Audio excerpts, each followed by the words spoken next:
Live achiel kachiel kawuok e county nono ang'wen achiel county mondiko sigana chiegni pile kawuono ni gichak gindiko sigana kene tielo mar adek kaka county nero ma assembly mare obedo assembly mokwongo e Kenya mangima kendo gwenge ma Kaluo mar kalo laino ero mar BBI gino ero madwaro mondo miter piny Kenya e referendum ma bende e county ma county assembly mare osebedo gi koko ma gi ywarok moseneno kan tiere county assemblies mamoko ma bende e county ma governor mare osedhi yiero nyadi yes nyadi dek to onge mano se yombe kata achiel kamolo chutho ene tam mare mar ariyo achiel kuom governors gi kuma thin e Kenya kairi mangima ma serve tam mar nyadiriyo His Excellency Cornel Rasanga Amoth live kawuok Siaya County chenro mari mar Kuku Mar Wach weche thoth mokalo speech mare manyicha nogolo gik mosetimore Siaya County kairi molo chutho weche mag BBI ng'anyo gi kuma tiere skunde wach manyalo wuok kuome Rasanga tiga telodho koso sani rotiyo to jogo ling thi iluonga ni Haron Otieno. His Excellency Donald machiegni Lolwe TV erokamano moso jo through duto no oyawre uru. Happy New Year. Happy New Year. Ichako higa maber? Chako higa maber. Nyaka nowere kod higa mokalo en ndalo malach nyaka gone Nyasaye erokamano ka oneno. Wasetieko dwe achiel wase keto chien.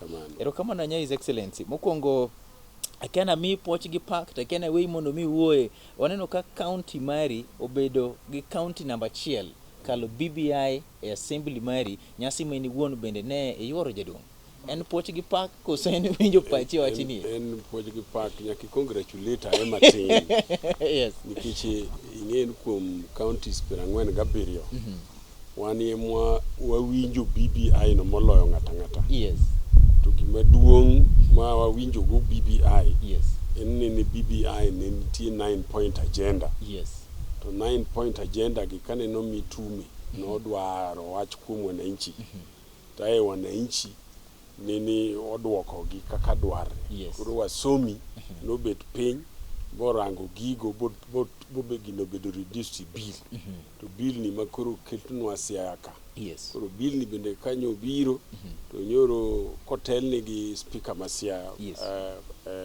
Jojo Kode to kod an wawinjire maber ni gin waternu wananchi koro wawite i sub county yes i grassroots mondo ji winje kako chal to kuonde magidhiye te noigoyo debe ni gidwaro ni BBI obed implemented bill no bed implemented kaka nokeleno yes koro odiochieng' ma kawuono tema ninde gikete debate assembly yes kaka chik dwaro koro an bende nindo luonga yes mondo adhi awinjie kaka debate dhi mbele kendo amor ahinya ni quality ma debate was very high yes ma ng'ato ok nyal wacho ni waringa gi gini nono oyo gino bedo interrogated yo makare nikech jogo wacho yes ni nitie jomoko ma wacho no ni gik mani BBI ka ni nitie gik moko mane ni pod oko yes to gini ne en 9 point agenda to mijo Kenya nafasi duto mondo kel wachgi kuro yes kano osekel wachgi to nego bed neno pok gino daladek nikech nitie gik moko ma dhia administrative to nitie gik moko ma dhi legislative yes to kod constitutional koro BBI yes to deal sana kod gik ma dhi constitutional yes ema nende wawacho wachgi koro for example winjo ka jogo goyo mbaka maber ahinya e 15% yes ni sani constitution ma wan go wacho minimum 15% nitie jomoko oko kacha yes ma wacho gimo kende tim yango ok beda reviewed mondo bed 35% yes to wan bende wacho ni ko tere bo dhi keto minimum 35 donge aka wan better yes jomoko bende wacho ni 15 bende makubiga to an kaka governor yes gin giwacho gin ging'e nade an kaka governor mane gima dwa penji to 15 ywak ne 15 ok biga 35 bro akany to Kenya bende ywak nodhier iwinjo gima duong' yes manyak wawinjre yes Kenya ka opposition wacha gina mobire wigi 15% ni wayude ga yes te en manano ok yude kaka onego bed to manan at the end of the year to nwang're ka pesa no sibiro. Koro matiende niya pesa ne onego bed no biro last year dongi to biro all the same. To wabende nyaka understand ni economy marwa seche moko ok nyal bedo ni pesa no jo solo sur ma KRA osolo pesa no borod. Koro 15% donjo nwaga to amora hinya ka giteri ni koro en 35% minimum. Governor chopo mar Siaya County obedo county nero mokwongo mar mondo mine kal BBI ni nyiso ni giwinja hinya kaka ni wacho chande koso ne en samoro temo mondo mi county nero ondik sigana kendo ni wane jombe namba 1 ipano se sink kum japinje du gini o sink kum japiny malich ahinya nikech wa an Siaya ka kana chako tich ka to nina se neno ni ward ka ward ne dwaro development fund kendo an Siaya ka na miga ji 30 million per ward. The first term mara all the wards got 30 million per ward per year. Mano en pesa di for 4 years. 30 million times 4 minus 12 million. 12 million. Yes. Kigogi 2 times 24 million. Yes. No, ne en one term. Okay. Koro kane no chopo second term. To jo assembly. Ne no the boloso chik gi. Magi dwaro ni mondo amigi go pesa. To chik gi no kendo no duogo chik. Odwoko pesa no chien. Koro an bende nya migi ga mana mane gi wacho no koro mane gi kalo no koro en ga gimoro 17 to 22 million kanyo. Koro ko keten en 5%. Dongi minimum to bro bedo maber mokalo. His Excellency gini biro seche ma ntiere counties ariyo mosewacho ni gini gidhi kwedo BBI ni eri. Wan kod Nandi County, wan kod Kericho County, wan tiere kodaka gi Governor wadu Kivuta Kibwana Professor, wan tiere kodaka gi joma nosedhi doho bende madwa chungo wach ni David Ndi to kod riwruok bende moting'o Martha Karua David Ndi gini madwaro mondo migi kwed wach mar BBI. Iparo ni mbi mar jogi eki kata mana kama gichung' ka gikwedo gini en gima ni kod wende, His Excellency? Ingeo nu democracy ok en ga 100%. 10% kata 20% no is allowed. Bende momi ineno ka gini itime ka kitime ni. Bende momi o constitution wacho no 24 counties. Koro one so long as no one part of 24. The rest will still be answering to this. Nikeche ajalo mi example. A referendum manawatimo mnokalo. Ne entie guno. Dongi. William Ruto, mheshimiwa deputy president, nene en ga jano. Dongi ne en jano. To kane en jano to constitution nokal. Dongi constitution nokal. To en makendo chako benefit from joyes. Koro jogo bende nyalo wacho no to bro benefit from joyes. Joyes gi bende nyalo wacho to benefit from no. Mane democracy. But His Excellency king'iyo gik ma giwacho bineno ka ntiere gimoro ma inyalo wachi ni giwende kata gimoro monego chike it ni macha to giwacho wan to wasire ndio lakini gimara achiel ma giwacho ande to ber nego chike it. Ing'eyo ni gik ma giwacho kaka Martha Karua golo point maber ahinya ni 15% already is provided for and minimum and therefore odwara legislative change. But that is not right because it is in the constitution. It has to be constitutional change. And if it is constitutional change, nyaka therefore all the through BBI. Dongi? Dongi mano winjire? Kani tie gik moko magin go mabende ni substance. Ti winjo gi winja. Nikech jomoko bende wacho no the door was shut very early. Ni maoni mamage gi. Ne oko donjo makare. To Kenya ok en ga mara few people. Kenya en ma everybody. Koro wanyalo wacho ni maoni modonji 9-point agenda. Maoni modongo bende can be accommodated after this process. His Excellency ngato biro penjo ni to kama un wegi uchungi waneno ka kawuono ni eri ker kachiel koda gi ker mar Oganda Raila Amolo Odinga giwacho ni gigeto mondo migi mobilize counties 34 mondo mi okal BBI niri. Utemo wacho ni jo Kenya pok ohero BBI ni te koro nyaka ser gi mondi koso enena nyiso ni ji mathoth dhi kalo gi niri kuom dwaro assemblies 34.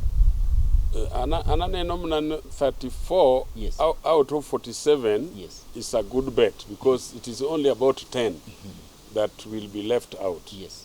But democracy to 34 is a good bet.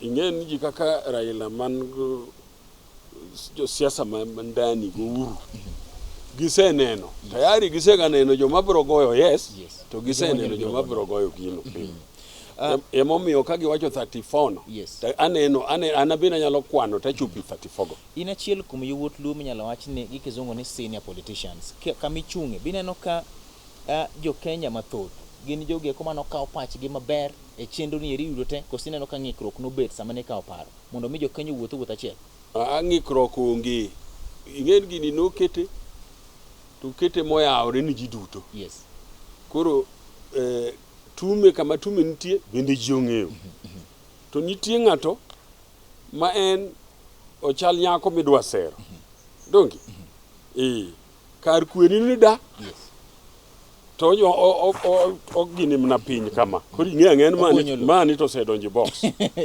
dongi jok moko ma bende wacho ni ok omigi thuolo emomiyo awacho ni thuolo to nego bedi abeda ma constitution ma wan go onego bed no uchiwo room for amendments that will come later nikech wang'eyo ni sani kidwaro timo amendment two-thirds majority titime i bunge donge to onego bed nitie institution mar constitutional law review ma en tije ena ng'iyo constitution kaka the audit mar constitution to gi olo gigo nango nu bunge then bunge can take nyalo implement more penyo maduong' ng'ato biro penjo duong' en ni to kama ibeti iniwuon king'iyo wang'i gi Kenya tulo mosega bedo gi thagruok mosebedo e Kenya kare BBI tieko gi teko sokotiko gi mak paro no kanyero live chenro mar Kuku Mar Wach His Excellency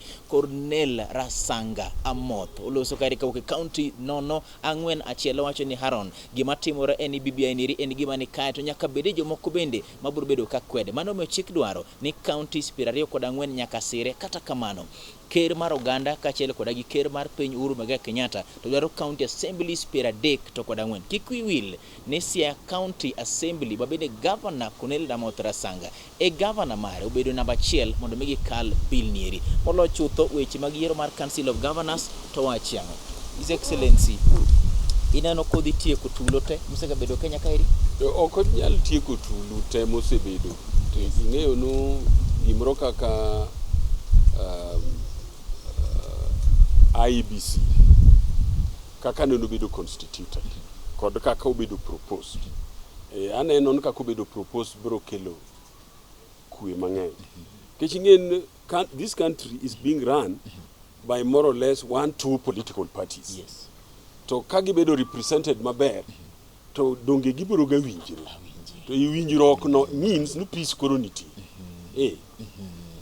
Governor nyocha no dhi yiero nero mar Council of Governors kaka no yier Migosi Wambora ineno ka udhi tiyo maber to kipime gi telo mosekalo chien nyalo bedo nade kochakre telo mar Isaac Ruto modhi telo mar Munya bu kanyo bodhi kuom Nanok bu kanyo bodhi kuom Oparanya ang'en Wambora biro tiyo maber nikech en bendo seneno to en achiel kuom governors manini otemo yiengo jopiny otemo yiengo to nene koyiengre koro wang'i maber no kalure gumano to biro chung motegno to manani kaka council of governors militiyo okinyala akucha gupachi nyaka ji wawinjire ga consensus koro en bende wabro taye ataya nyakuchop king'iyo telo mar Migosi Wycliffe Ambassa Oparanya no tiyo nade His Excellency Oparanya tiyo excellent otiyo maber ahinya governor ng'ato nyalo pogre kodi paro ni kiwacho no tiyo maber ahinya to waneno ka governors ariyo dhi dala ne weche go mag mibadhi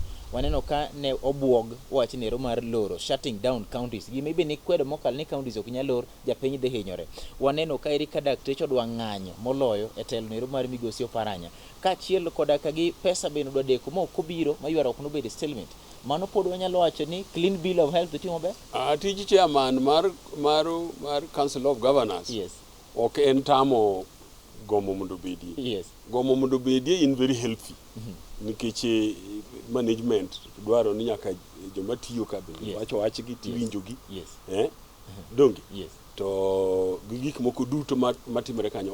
Oparanya has been very consultative. Mano is one strong character in him. Momiyo osetayo Council of Governors yo makare kendo anami clean bill of health nikech kata mana Munyagiri bende notemo, Ruto Giri bende notemo. Ting'ene bet ni in chairman okonego bed mana nukoro okulos. Oyo en ni nyaka bed kama ji winjre, and Oparanya largely got that. And I believe no Ambora bende is going to get it. Yeah. Around His Excellency Wycliffe Ambesa Oparanya notema ahinya tayo Council of Governor to bende molo chutho okochuno ni ka ng'at moro ne rakore gi ng'ato in bende nyaka irakri. Dibedi ni line ero matiche makoro giloko koso giloko. Janeno Lolwe TV en wach mosebedo alanda tich tire e Siaya County koso tire. Juma manokalo chien His Excellency Cornel Rasanga Amoth no bedo gi twak nero mano loso godo kodo gi joge koma gen jo Siaya County. Ang'o manong'iyo mapek e twak mare, ang'o matimre Siaya County molo chutho, legacy mare dhi dong' ang'o machieng' ne pare godo kaka raparo. Ka oyueyo moro mokwongo ka waduogo tielo mar ariyo mar chenro mari mar Kuku Mar Wach. Nyinga en Haron Otieno.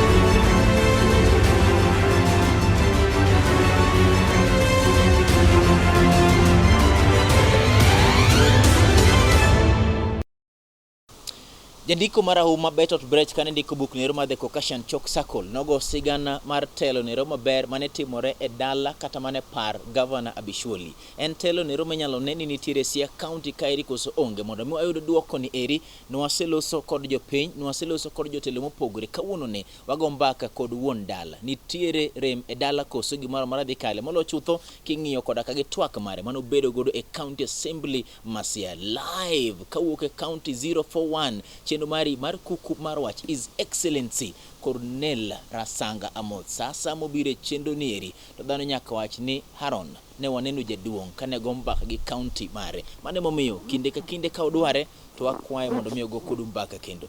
His Excellency nyocha ni loso kod county mari mar Siaya County. Thor mar wach kata gigo e kuma niketo maino mari konyalo mi thuolo mondo mi joge kuma samono kuwinje kana koneno mondo mi ne Lolwe TV jaduong'. Pek mar gik moko kiseketo kan jaduong'. Chik wacho ni higa ka higa onego bed no chiwo gimiluongo ni County of the Address System.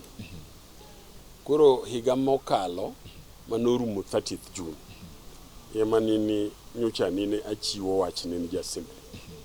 To jopiny onego bed ni ng'eyo ni pesa mosolo osuru momi jo Siaya gumanya jo Siaya osolo ja assembly bet piny to pesa no ero nitie pesa madonjo ka executive to nitie pesa madonjo ka assembly. Koro pesa modonjo ka executive yema alose kaluwore kod pesa mokelna. Nitie pesa modonjo e health department ma health, nitie pesa modonjo agriculture, nitie pesa modonjo i water na kadhalika.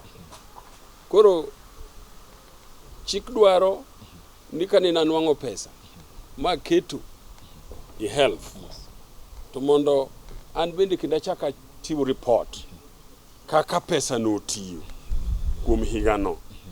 Koro mane report manyocha na chiwo. Koro abro chako department ka department. Okay, right. Mondo iwinj kaka wasedhi. E department mar health ema wanie kod joma ng'eny mokalo nikech wan go over 2,000 employees ma wachulo msara kendo weju bill marwa ma the health and over 30%. To gima duong' nu pesa madonjo e docket mar health wadwaro ni mondo health obed machiegni kod jopiny. To an mor mara makende ni sublocation ka sublocation man Siaya ka ni kod dispensary wasegero. Pesa miwa wagero dispensary to koro gimachielo madong' en ni dispensary ni nyaka luore go ng'enge mondo bed secured. mondo equipment bende kata kiketo kanyo to en secure. Koro mago bende pod donje pesa. Staff madhi tiyo kanyo be nyakwa chul. Ya? To gimaduong' ni World Health Organization wacho ni kaber to minimum distance between somebody and the hostel okonego bed more than 5 kilometers. To Siaya ka to tayari we have already achieved that. Asechopo mano. Yes, asechopo mano makata ka ng'ato biro pimo to bro nwang'o no kok kama subtal nitie kod ng'at kama ng'ata nitie en a minimum of 5. Onge ja county ni mora manyalo wuotho kilomita moinga beach kadhi hospital. Onge kata mana island kidhi Mageta kata kidhi mana Ndeda kidhi Oyamo tinwang'o ka they are having their health facilities. To gin kuond mogera His Excellency koso seger oseket jochwal thieth kendo thieth dhi mbele kuond ogego. Oseger kendo equipment nitie gima nitie achiel kata riyo ma pod operate. To nyocha okigi operate nikech wach equipment. Nyocha gi operate nikech jomindiko. To wani process mandiko. Yeah. Making'io in terms of percentage mar siptende ge koma tiyo e Siaya County mari keluwo nyagi dispensary wanyalo chuno ni kata tamale dije dong. About 90%. 90%. Kopogore koda kagi sector nero mar thieth penjo maybe achiel mada penjo kanyere ni to ka wang'iyo ndalo mancha ne covid no bio no expose counties mang'eny ahinya ne fwenyo ne ng'ikruok ne nitiere county mari koso ne onge to ne kara kanyo ka nitie. Ne watema hinya nikech ka wach mar covid ochopo. Yes. To Siaya kama nini wach no chakre ni padri moro Ugunja. Tae ja employee moro mar Kenya Ports Authority bendo thoyoru kwala koni. Magino nodwa buogowa. To buogowa no ne ber nikech nomiyo kuro waikre ma contract tracing, waikre mar sensitizing wananchi. Kendo Siaya ka ema nyaka ing'e ni wan ga jomoko miluongo ni nyamrerwa. Nyamrerwa ni e gweng' ka gweng' makata sani ka goyo simu nadwaro ng'eyo ni nyathi mane manindo nyuol kata isakwa ka tanwang'a. En gi data minyalo yudo. Gin nikech gin on the ground. Gin households magi care for, and each day they go around those households. They will give you very accurate data of deaths, births. And they are also capable of diagnosing malaria. Nikech gin equipment momigi magi nyalo go neno ng'ani tuo malaria magi miya. Ang' na mi puoch gi pak nikech in achiel kuom governors gi kuma telo mare chulo nyamrero mage. But ka waweyo mane His Excellency nitiere Siaya County osebedo gi tabu nero mar yath. Osiptal minyalo dhi tiyudo ka yath onge. Kang'e ni maeri isedino fukni ranyalo pandalo mane itwa kod oganda e redio achiel. Ni wacho ni dhi cheko fuk gi eki mondo mi ng'i samoro ka tiles momiyo gi gilal. Kanyo to en dhano. Nikech ka dhano okel gi dhano to kendo imiyo gi dhano ema dhi kodgi. Koro seche moko nitie ng'ikruok matin ni yien nindo dhi to ok otiyo ochopo kuom wananchi. Watema ahinya mar loro mano. To mano wabiro mna loro ka wa computerize everything. Yeah? Koro lal mar gigo ok bibeti. Mawani the process matimo mano. To largely yien wagolo ga e KEMSA. To kwa segolo yien gi to wakelo gi Siaya to yaka koro distribute. Telo mari weche ge mag CT scan chopo godo kanye His Excellency. CT scan is doing very well. Very well. Ngenia CT scan no koro ntie Siaya. X-ray nitie Siaya. Dialysis koro sani timo Siaya. Magi gik manyocha kane pod devolution okobiro. Nyocha timo giga Kisumu. Makata ka an governor. First term. To ng'ato ka dwaro CT scan siling 8,000 nyaka tim na Kisumu. Referring jatuo mondo dhi Kisumu ne en pesa. Family ka dhi limo jatuo ka en Kisumu ne en pesa. Koro sani to gigi timo Siaya. Gimara mara sani kon dol Siaya ka. Koro wadhi mos kwa dhi sub county. Koro ibro nwang'o ka sub county Ambira, Ukwala, Madiany, Yala, Bondo bende nitie X-ray koro nitie kanyo. Koro wach mar ni X-ray ibiro mna Siaya koro ase limit. Koro itimo kacha. CT scan gi bende wabro dwaro ni mondo dhi up to the sub county.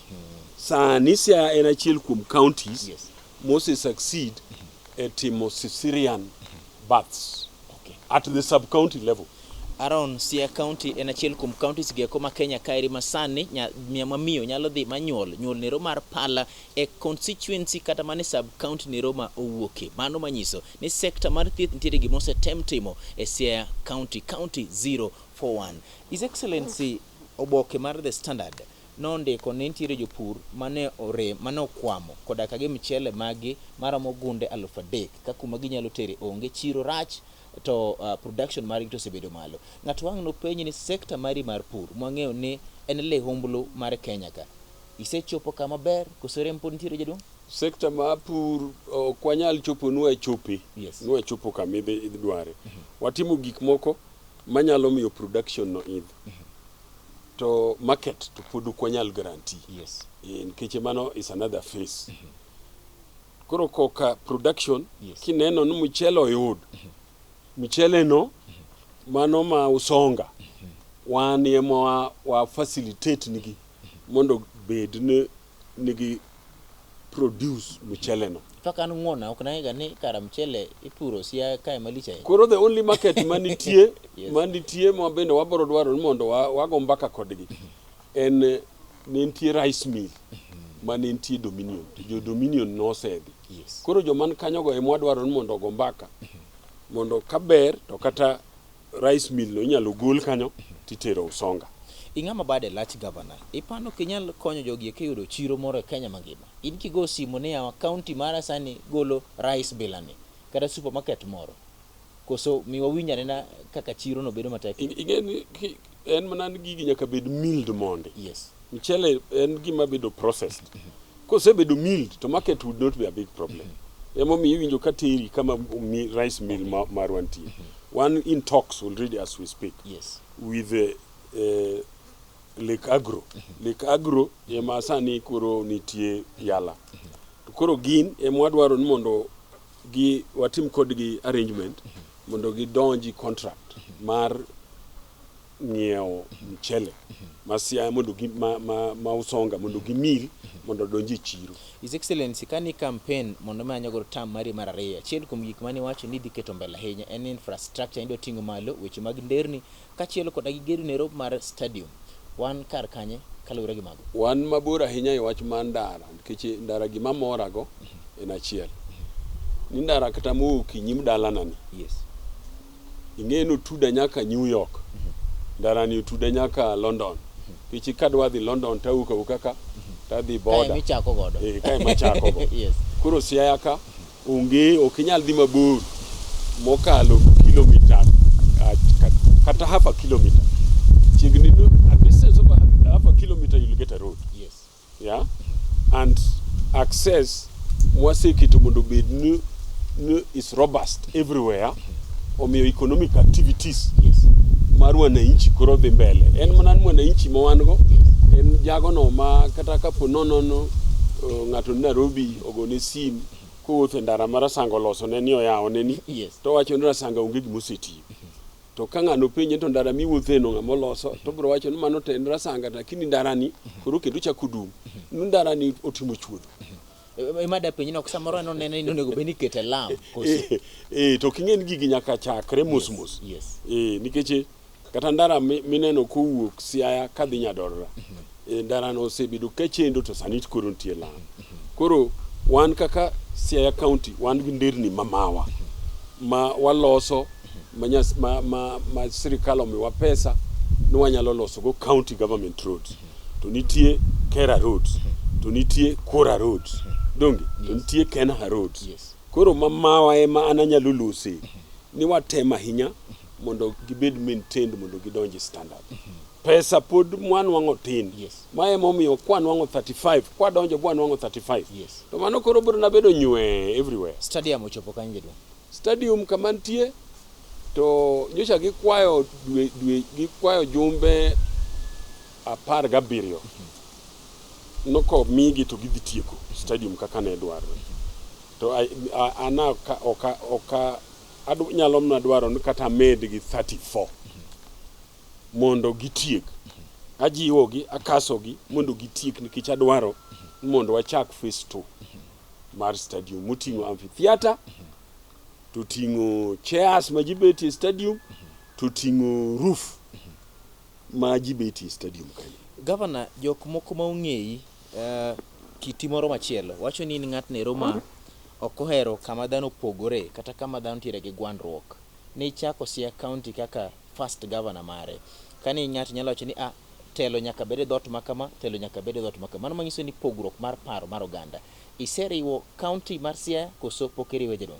County All mar that thoughts live chenro mari mar rameny mar kuku mar wach kawuok e county 041 His Excellency Cornel Rasanga Amoth. Ogo kode mbaka ka irwago penjo geko mag BBI, penjo geko mag telo mag kachiel koda gi moko mathoth. Jomoko luonge ni Pemblepe, jomoko luonge ni Wuodruoth, jomoko luonge ni Rasanga Tiga telodo live bang' nyiri machuok kendo waduogo telo mar achielo kendo mar chenro ni to nikech nyaka wapenje weche geko mag unity mare oseriwo Siaya County koso pok oriwo, weche geko mag devolution structure oseketo maka chieng' moro onge to biro bedo nade kaachiel kod 2022 lek mare menyo kan. Nyinga en Haron Otieno.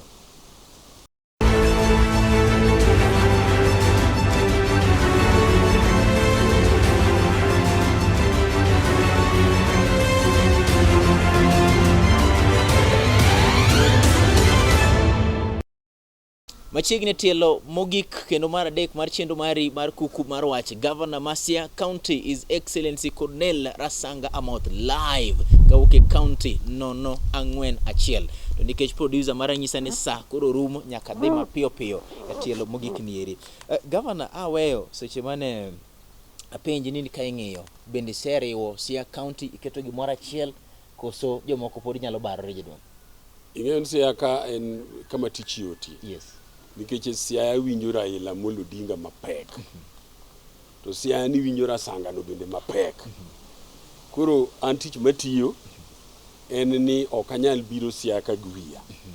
Ka nitie gik ma dwaro mondo tim to nyaka wapenjre gi jakom. Yes, yes.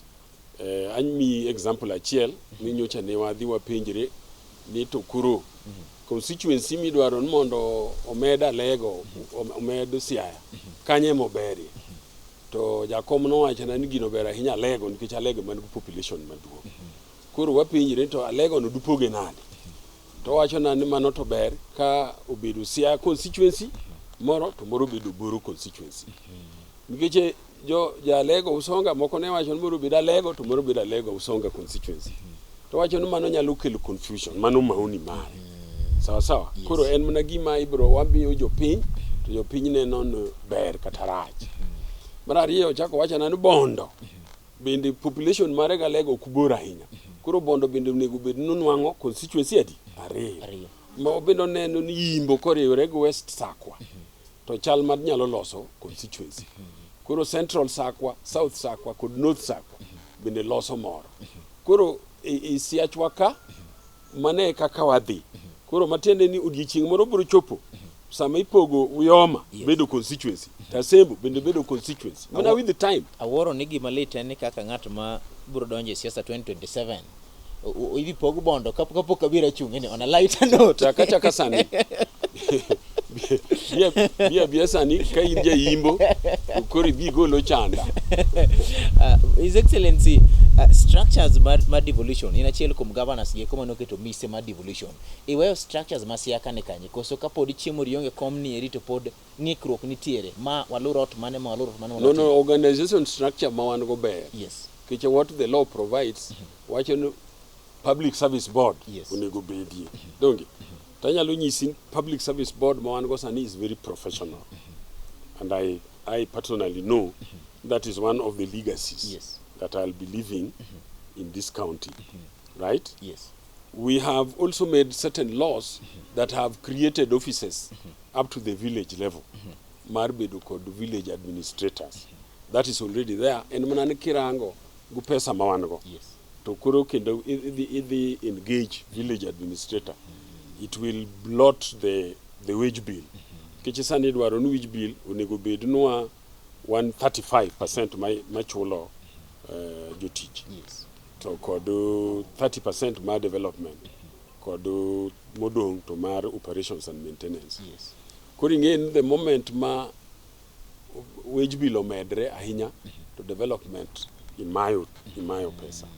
Koro although chikno nose kal, yes, to wadwaro mondo watim some sample mondo waket nu village administrators manyalo ndiko matin mondo wanen to village administrators nyalo map nade kuom ward administrators piny kacha to kod sub county mama iri nyalo kayo thuolo marom nade jadwong matin mokalo nikech en gima nie chik to en mana pesa ema onge matiende en 35 chako donjo to mano will be the first. Governor, ok wanyal weyo mok waloso weche gi mag ng'anyo madhi mbele skunde ma iwinjo ka skunde iwang'o, iwinjo ka jopuonje moko igoyo e komi kaka governor. Bende gini chopo ni e komi bende gini omaki molo chutho Kenya mangima bende nyithindo sani ng'anyo. Ing'e minande education no can devolve. Nene ka an kanini wachona ka an ma agolo maoni mara to kata mana BBI ka wach mar education no dodonjo mondo bed devolve nikech ka education obedo devolve arane niya almost all secondary schools that we have are built by the communities, isn't it? Yes. Koro ka community osegero to kendo national government to akucha to wacho ni mano facility gi koro samo wang'e dongi to national government ok nyal gero koro kendo community dinge ma pod gero koro nego bed gimiluongo ni infrastructure to nego bed devolve. Jopuonj tinyalo chul kod national government. Mano gin something that should go for debate. But ing'enu an kaka ng'ana achiel kuom joma ni somoga e local schools. Gima kelo gik moko mag strife ma ji dhigoye nyithindo dhigoye gomo gina gik matindo tindo manyalo bedo managed. Kidhi school kaka Maranda manitie ji nyithindo 2,500, they cannot afford to go on strike because the number of teachers vis-a-vis students, the ratio is very low, right? So that the number of students per teacher in Wangoka 10, right? Yes. To mano e gima ai sirikal dotem mondo tim mondo jopuonjo dik mang'eny mondo ratio ubed malo. En ratio governor koso ke jomoko ywak ni gik ma nyithi waneno budho mane nyithindo budho dala bende makelo gigeki en ratio dir mar japuonj gi nyithindo en complex.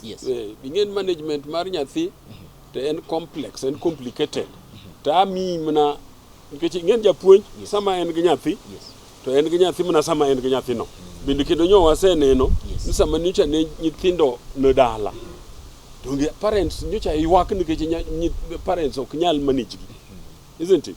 Koro suggestion mineno ka chiwo mar ratio no achiwa mar ratio mondo o sort out the problem as far as them being in the school is concerned, right? To gima mago hawacho nikech sanitizer en makoro sani kikete mach to koro lielo go piny, isn't it? To supervision ka bed ni chiegni ka japuonj nitie machiegni gi nyathi to ok ginyal timo gigo. Penjo mar kata oyo isiro mondo duogo lande skunde koso kisiro mar Orlando mondo biduogo skunde Orlando michwado go jini nyalo bedo moderated, nyalo duogo to bedo moderated. His Excellency 2022 seche ma ng'ato dhi dwar kiwuok e dwar tichiko dwar chieng' ma idoke kendo iseba tong mbele koso podi 2022 an kane puka biro ng'iyo kamera ne tero an kane puka biro siasa onge ng'ama nong'eyo nabro beti siasa. Koro duto kuom duto an aweyo dwaro na kuom Nyasaye. Nyasaye manokela kendo Nyasaye makwayo to koro in idhi koda kanyo. Ok ng'e gani ni pastor His Excellency Governor Siaya County Governor 041 wacho ni around 2022 kanya wuoye Nyasaye manokela no bende Nyasaye no ema biro kari mondo ng'is. Abro duoga interview machielo kendo ebe winyi to Nyasaye oseloso kode koso podi. Legacy mari jaduong' ka koro ibro weyo bedo governor ma Siaya County. Ang'o achiel kata ariyo kata adek ma josiano parigo king'iyo kamera ni tiri jaduong'. Gima legacy madwan mondo awe maduong' ahinya ok en brick and mortar. Brick and mortar gin gik ma are there. Kaka stadium dongen kanyo mano gibro neno nyaka chieng'. Kaka od governor gibro neno nyaka chieng'. Public Service Board bin wasechako gero od gibro neno nyaka chieng'. Lakini an gima an concerned ga ahinya en software. Gima en ang'o maweyo system Siaya ka chieng gino pargon rasanga no kito. Anyalo wacho na chiel kuom gi kasenyisi ne wan go a professional public service board. That is a very important thing. The second thing, in professional tendering system. Makangato dwaro tich mar tender, tok no dhi olos go ng'ato. Obeda beda processed in a very professional manner, to nwang'o tich to tiyo. Sasa, mane legacy mana dwaro mondo awenjo josiaya. Ker mabende roots mage kata mana gunde wuok e Siaya County kaeri, ker manota piny mar Amerika, ker mar 44 migosi Barack Hussein Obama nowacho kendo akuot ne telo maber en telo nero menyalo meny toch mane en telo manyalo dong kod mise mare. Governor ma Siaya County is Excellency Cornel Rasanga Amoth wacho ne Haron ano kabiweyo mana mineno kende tabro weyo mano ero ma soft copy bende kata software mago kwechena magwechi mar governor mar 041 mano bende county nero bende namba 1 e tayo kata mana kalo laini eri mar BBI maketo lai mabotero piny mar Kenya e referendum kawuok kuma county nieri agoniero kama na inya janeno Lolwe TV malo chutho ne jogo e komo cheno niri obedo kare kochakore e driver maro migosi Dan, camera persons maga migosi Elisafan, Zeru Babel senior producer mar cheno niri kachiel to kod Jesse Omondi ero kama na inya e Lolwe TV te lo Siaya County ubedo kod otieno maber nyinga en Haron Otieno. Bye.